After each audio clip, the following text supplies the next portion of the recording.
Feliz sábado a todos e a todas. Que grande alegria, que grande satisfação estarmos juntos para mais uma recapitulação da lição. Segunda lição do segundo trimestre do ano de 2025. E hoje nós temos o prazer de contarmos com a presença ilustre do nosso querido amigo e irmão professor Ivan Bin Requena, né? Cantor, compositor, escritor, procurador institucional, uma pessoa extraordinária, né? Diretamente aí da linda e bonita capital do Paraná, Curitiba. Que cidade bonita, que cidade Curitiba. Impressionante, não é? Uma cidade que traz alegria para todos nós quando nós vamos àquela linda e bela cidade. Né? Professor Ivan, a lição da semana é uma lição maravilhosa, o fundamento de Gênesis. Né? Sim. E Gênesis é um livro importante, não é? Importante porque a partir dele, né, nós passamos a compreender o plano da salvação. E o plano da salvação, o sangue de Jesus, é aquele cordão de ouro, como diz Spurgeon, né, que passa cada livro da Bíblia, cada capítulo da Bíblia Sagrada, tanto no Antigo como no Novo Testamento. E no livro de João, capítulo 1, versículo 29, para mim é um dos textos mais bonitos da Bíblia, diz: no dia seguinte, vendo que Jesus vinha em sua direção, João lhes disse: eis o Cordeiro de Deus que tira o pecado do mundo. Professor Ivan, com base nesse texto e com base naquilo que estudamos na lição, quais os principais pontos a serem abordados nessa lição? Muito bem, muito bem. Como você disse, né, professor, uma lição maravilhosa, realmente. Obrigado aí pela oportunidade, um feliz sábado a todos. E o que acontece aqui, né? Quando João diz eis o Cordeiro, né, ele já se refere, por exemplo, aos primeiros cordeiros sacrificados lá em Gênesis, inclusive, né, como apontando para a vinda do Cordeiro. Ele se refere também, por exemplo, a Abraão, dizendo para Isaac: Deus proverá para si o cordeiro. Ou seja, nós temos lá em Gênesis indicativos do plano da redenção se confirmando literalmente na vinda de Jesus e testemunhado aí por João Batista, né? Assim, o que nós temos? Não é nada prudente e nada saudável desprezar o Antigo Testamento. Como estamos vendo aqui, Gênesis, né, apontando para o futuro, profecias se cumprindo e coisas aí que vão acontecer ainda estão lá, né? Então, realmente, o fundamento é indispensável. O Apocalipse utiliza Gênesis, né, como nós vamos ver aí, né? Muito bem, professor. Professor, aí o primeiro tópico da lição fala sobre o princípio da primeira menção. Nós sabemos que a maioria dos cursos de graduação, eles começam com disciplinas gerais, introdução à sociologia, né, introdução à filosofia. Né? Da mesma forma, quando a gente lê a Bíblia, lemos a Bíblia inteira.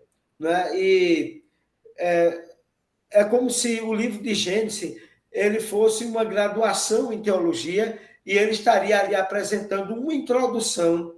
Né? E essa introdução apresentada no livro de Gênesis não é simplesmente só falar da criação, falar da queda do homem, falar da história, né, de Abraão, né? Mas o livro de Gênesis ele traz para a gente, ele introduz, né, detalhes daquilo que vai acontecer no restante da Bíblia. E como é que o senhor vê esse conceito, essa simbologia mencionada na Bíblia, no livro de Gênesis, como um livro introdutório, como se fosse uma graduação que nós iríamos fazer na Bíblia Sagrada? Qual a relevância do livro de Gênesis nesse contexto? Isso mesmo, professor. Vamos lá, irmãos. Olha o seguinte. É exatamente isso. É como se fosse assim uma introdução geral à vida, né? O Gênesis não esgota todo o assunto ali, mas ele faz essa abertura, ele faz essa primeira menção do que virá, né? E é também uma introdução, uma abertura, uma graduação para depois vir as pós-graduações, né? do conflito. Então, nós temos aí uma introdução à vida, que deveria ser uma vida eterna aqui, mas seguida de uma introdução também ao grande conflito. Então, nós temos em Gênesis um princípio de estudos que vão nos levar aos outros ensinamentos durante toda a Bíblia. Enfim, serão tratados detalhes mais relevantes ou mais abrangentes, vamos dizer assim, sobre a vida, sobre o relacionamento com Deus e também sobre o próprio conflito em andamento. É o que Gênesis nos dá essa abertura aí, né? Ok. Feito isso, compreendendo o amor de Deus, né? É o segundo tópico da lição. A palavra amor aparece pela primeira vez na Bíblia, em Gênesis 22, versículo 2, que diz: Deus continuou, pegue seu filho, seu único filho, Isaque, a quem você ama, e vá à terra de Moriá, ali ofereça-o em holocausto sobre um dos montes que eu vou lhe mostrar. Professor, aqui, sem sombra de dúvida, é uma das histórias mais impressionantes da Bíblia, e o que essa história ensina é sobre o amor de Deus, né? Aparentemente, assim, se a gente vê a grosso modo, a gente vê um Deus de desamor, né? Um Deus que dá um presente a um homem já idoso, né? Um filho, e de repente esse filho que Deus concede, que Abraão tanto ama, Deus pede de volta. Mas não só Deus pediu de volta, mas Deus também pediu para ele sacrificar o filho, ele, o próprio Abraão. Esse Deus, ele está jogando com o ser humano, ele é amor e desamor ao mesmo tempo. O que é que a Bíblia ensina sobre isso, professor? Pois é. Deus precisa revelar o seu amor infinito por nós, né? E assim, essa revelação ela vem por muitos ensinamentos do Antigo Testamento. Em Gênesis também, claro. O que acontece aqui? O amor de Deus por nós, vamos entender bem isso, é o amor que, assim, que se sacrifica. Ele se auto-sacrificou para salvar o seu filho desgarrado, sua ovelha desgarrada. Então, acima de tudo, o ensinamento aqui é que Deus é amor, né? O que nós temos aqui? A humanidade em si, ela distorce muito o conceito de amor. Ela nem entende, nós não entendemos o que é esse amor pleno de Deus, né? Vimos na lição anterior que Deus não muda, a sua palavra permanece para sempre, a sua palavra é inalterável, ele é a verdade. E a verdade existe, a verdade é Deus. Então a história de Abraão é a história do amor pela verdade, o amor com a justiça. Nós temos que entender isso. Nós desprezamos muito da justiça, né? O ser humano quer viver assim a seu bel prazer, desconsiderando que Deus é justiça.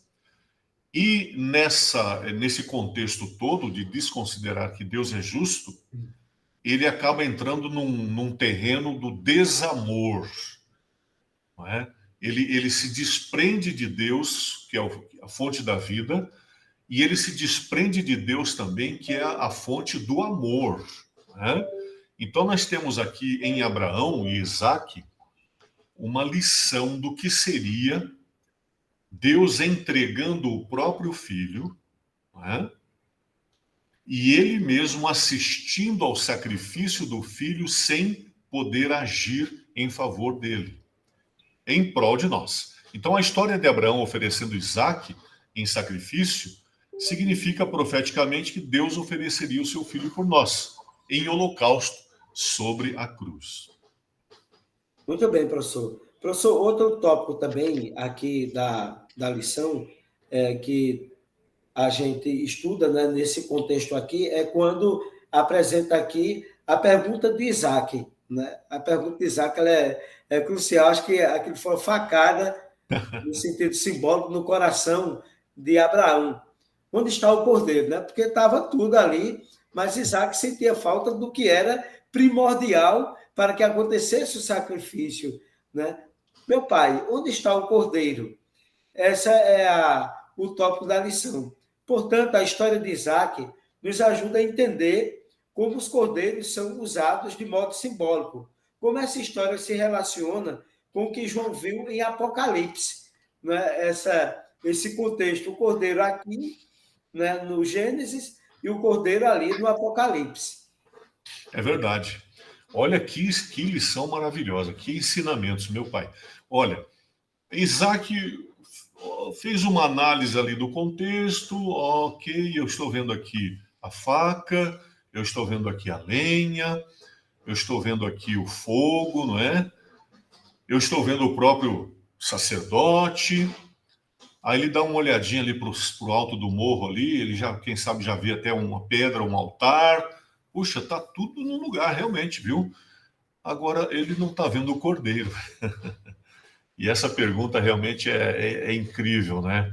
Ela precisava acontecer, né? O cordeiro, meus amigos, meus irmãos, minhas irmãs, é o centro de tudo. O plano da redenção, ele se centraliza no cordeiro, que é o sacrifício que é o quê? O perdão pleno de Deus. Então, por exemplo, lá na saída do Egito, sangue do cordeiro nas portas, né? O próprio cordeiro foi morto ali para servir de alimento aquela noite, né? Com ervas amargas, né? Nós temos o cordeiro, agora indo para o Apocalipse, temos o cordeiro, olha que foi morto e reviveu. É impressionante, né? Agora, o que acontece? João estava desesperado. Quem é que vai revelar? Quem é que vai revelar o que precisa ser aberto, né? Elucidado, esclarecido? Vem o Cordeiro. Então, o que acontece aqui, minha gente? Deus providenciou o Cordeiro nas duas situações. Eu diria até uma terceira lá em Gênesis, quando ele faz a roupa de peles, né?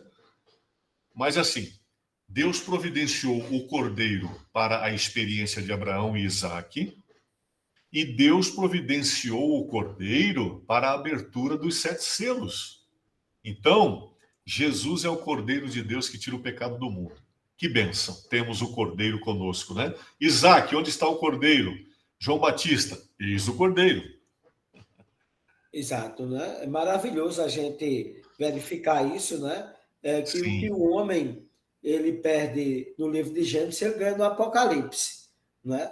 O cordeiro que apresenta-se ali no livro de Gênesis, ele se apresenta também no livro do Apocalipse. A verdade. abordagem Isso mesmo. ela é interessante porque é o mesmo cordeiro com ênfase diferente. O cordeiro ali do Gênesis, ele naturalmente ele vem, não é? Ele vem em um contexto de Gênesis, mas em Apocalipse ele já vem em outro contexto, né? O mais importante é que no cordeiro é que nós temos a certeza da vitória, né? Professor, e agora o outro tópico aqui importante da lição é lidando com a morte, né? E a Uhum. morte ela está permeada ali quando a gente ler o livro de Gênesis, capítulo 2, versículo 15 e 17, o Senhor Deus tomou o homem e o colocou no jardim do Éden para cultivar e guardar. O Senhor Deus ordenou ao homem: de toda árvore do jardim você pode comer livremente, mas da árvore do conhecimento do bem e do mal você não deve comer, porque no dia que dela comer, você certamente morrerá. Né? E Gênesis, aí segue, né, toda uma retórica do livro de Gênesis de que essa certeza de continuar recebendo as bênçãos de Deus, a árvore da vida, mas existia uma prova de fé para o ser humano. Então, por que as pessoas morrem? Né? Como Deus vê a morte e qual a solução desse problema, né? Que está ali no livro de Gênesis apresentado a possibilidade da morte pela entrada do pecado, mas como é que o homem ele pode naturalmente ele pode ter certeza de que a partir do pecado ele perdeu a certeza da vida eterna, essa convicção. A Bíblia diz, por um homem só entrou o pecado do mundo, e pelo pecado a morte passou a todos os homens. Então, por que as pessoas morrem? Como Deus vê a morte e qual é a solução para esse problema? Até a Bíblia diz que o último inimigo a ser vencido pelo homem é a morte. A morte. Como analisa essa questão, professor? Uhum. Perfeito, perfeito. Então, nós sabemos muito bem, é claro para nós, que a morte é o oposto máximo e absoluto da vida, né? Deus é vida. Ao nos desconectarmos de Deus, nós nos desconectamos da vida. Logo, vem a morte, é ou não é? Então, se ele é a fonte da vida e eu me desconecto dele pela desobediência, pela rebeldia, eu estou agora num cenário de morte. A justiça de Deus, que é perfeitíssima, não é? Ela não pode ser ofendida havendo uma possibilidade de uma negociação para fazer o ajuste, fazer a reconciliação, que não seja a morte. É a justiça perfeitíssima que foi afrontada e ela, obviamente, vai exigir a morte do ofensor, de quem afrontou a Deus. Então, é assim que Deus vê. O que acontece? Desconectados da fonte da vida, vamos morrer. Vamos morrer eternamente? Seria o caso se não houvesse alguém para entrar em cena e dizer: Pai, eu pago o preço da tua justiça. Eu pago o preço da transgressão realizada pelo ser humano. Eu sou o cordeiro que vai morrer no lugar do pecador. Então é Jesus. Jesus é o cordeiro que veio morrer, né? Nós temos, por exemplo, a primeira morte foi de um ser humano, foi a morte de Abel, né? Nós temos a morte também do cordeiro ou dos cordeiros que forneceram as peles para as roupas de Adão e Eva, lá no princípio. Então, não tem por onde. O salário do pecado é a morte, mas os que creem no Senhor terão a vida. Ok, professor. Bom, aí a gente entra no tema da serpente, não é? Aí tem dois textos que vai ser trabalhado aqui, um texto de Gênesis e um texto de Apocalipse. O de Gênesis diz o seguinte, é um texto conhecido, de Gênesis capítulo 3, versículo de 1 a 5, que diz: mas a serpente, mais astuta que todos os animais selvagens que o Senhor Deus tinha feito, disse à mulher: é verdade que Deus disse, não comam do fruto de nenhuma árvore do jardim? A mulher respondeu à serpente: do fruto das árvores do jardim podemos comer, mas do fruto da árvore que está no meio do jardim, não. Deus disse: vocês não devem comer dele, nem tocar nele, para que não venham a morrer. Então a serpente disse à mulher: é certo que vocês não morrerão, porque Deus sabe que no dia que dela comerem, os olhos de vocês se abrirão, e como Deus, vocês serão conhecedores do bem e do mal. O texto de Apocalipse, capítulo 12, versículo de 1 a 9, é necessário ler para que o professor faça a reflexão. Professor, viu-se um grande sinal do céu, uma mulher vestida de sol, com a lua debaixo dos seus pés e uma coroa de 12 estrelas na cabeça. A mulher estava grávida e gritava com dores de parto, sofrendo tormentos para dar à luz. Viu-se também outro sinal no céu, e eis um dragão, grande e vermelho, com 7 cabeças e 10 chifres, e nas cabeças 7 diademas. A sua cauda arrastou a terça parte das estrelas do céu, as quais lançou para a terra.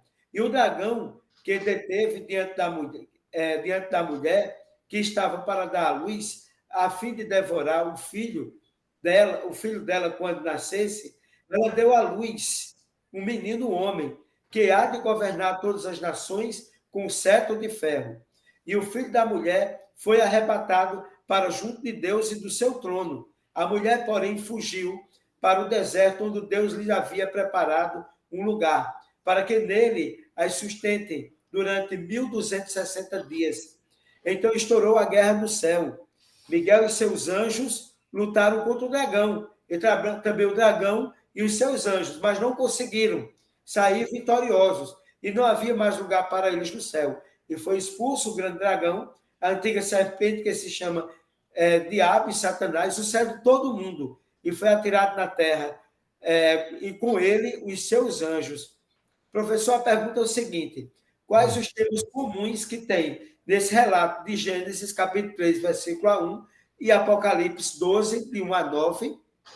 E outra questão também, os detalhes da menção à serpente em Gênesis nos ajudam a compreender o que levaram à guerra no céu? São duas questões. Deu para pegar bem aqui o sentido, a condução aqui do tópico? Tá certo. Olha, muito importante essa leitura aqui, esse entendimento, né? Primeiro, os pontos comuns estão bem claros aí. A mulher, a serpente e o engano. Né? Nós temos aí.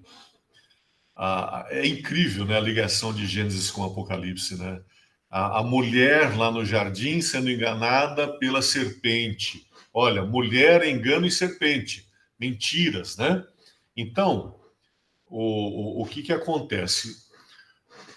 Os detalhes, não é, dessa menção da serpente aí, em Gênesis, nos ajudam a entender que ele sempre foi mentiroso, enganador, acusador. Olha, ele acusou a Deus. Vocês estão sendo enganados por Deus aí. O dia que vocês comerem desse fruto, seus olhos vão se abrir, vocês vão ser como ele. Ele está privando vocês de muitas coisas boas. Enganador, mentiroso, acusador. Então, esses são os detalhes. Ele vai perseguir a mulher. Né? Com certeza, ele fez ali uma encenação para enganar a Eva, né? Esperou ela estar sozinha, uma perseguição. E ali em Apocalipse ele vai perseguir também a mulher. Outro detalhe, né? A mulher, em profecias, é a igreja, é o povo de Deus. Então nós temos Satanás perseguindo a mulher, que é a igreja, e trazendo sobre ela um mundo de mentiras, enganos e acusações. Então, o detalhe também importante aqui, professor, irmãos, é que as mentiras que ele proferiu lá em Gênesis 3 continuam sendo aceitas e prevalecem em nossos dias, acreditem nisso, né? Com essas mentiras e esses enganos sobre a humanidade. A maioria esmagadora da humanidade, infelizmente, está acreditando nas mesmas mentiras que Eva ouviu lá em Gênesis 3. Então, é um trabalho que nós temos a fazer, alertando as pessoas contra as mentiras e os enganos da serpente. Ok, professor. Feita a explanação assim, da lição de forma brilhante, como poderíamos concluir? Quais os principais pontos que o senhor poderia destacar, né, para nos chamar a atenção daquilo que foi abordado na lição? Olha, um dos grandes apelos aqui da lição é que nós tenhamos todo o cuidado para fazer os estudos da Bíblia, levando em consideração aquela lei da primeira menção e todos os seus desdobramentos através da história, não é? Outro apelo, não desconsiderar, claro, os efeitos do Antigo Testamento, não é? Ali está concentrado, por exemplo, em Gênesis, todo o plano da redenção. A providência de Deus em relação ao Cordeiro, não é? Esse mesmo Cordeiro que vem abrir os 7 selos e revelar para cada um de nós a trajetória, como deve ser do povo de Deus, da igreja, até a consumação dos séculos com a vinda de Jesus. Então, ele é realmente o centro de todas as atenções, pelo lado do bem, claro, nosso Salvador, assim como o inimigo é o centro das atenções pelo lado do mal, da perdição, da morte, né? Graças a Deus temos vida no Cordeiro. Como João Batista disse, né? Tira o pecado do mundo, tirou o pecado reconecta com Deus, reconecta com a vida. Ok, professor. Muito obrigado, professor Ivan, pela brilhante explanação. E gostaríamos de pedir ao professor Ivan que fizesse a oração. E antes da oração, não se esqueça de compartilhar o canal, dar um like, se inscrever no canal se você ainda não se inscreveu, e vamos levar um bom conteúdo, uma boa mensagem para as pessoas que precisam compreender o plano da salvação. Estamos em meio a um conflito, como trata o livro de Gênesis e trata também o livro do Apocalipse. Mas em meio a tudo isso, Deus nos garante a vitória. Amém. A oração? Sim. Senhor, nosso bom Deus, obrigado pela oportunidade maravilhosa de estudar esse assunto. Realmente, Senhor, desde Gênesis até o Apocalipse, a tua palavra é revelação para todos nós. Dá-nos forças para vencer a serpente. Só no Senhor poderemos vencê-la. Dá-nos vida eterna no Cordeiro, o Cordeiro de Deus que tira o pecado do mundo. Em nome de Jesus, amém. Amém. Mais uma vez agradecer a você que está em casa por nos acompanhar. Mais uma vez reforço, compartilhe o canal, dê um like, se inscreva no canal se você ainda não se inscreveu e até o próximo sábado, se Deus assim o permitir. Professor Ivan, muito obrigado. Deus abençoe. A sua saudação final ao pessoal. O que é que o senhor diria ao pessoal que está nos acompanhando neste momento? Bênçãos para todos, irmãos e irmãs. Por favor, eu imploro, não deixem de estudar diariamente a sua lição maravilhosa da Escola Sabatina. Aqui está o alimento diário, aqui estão as revelações maravilhosas que Deus tem para nós. Amém. Forte abraço a todos e até o próximo sábado, se Deus assim o permitir.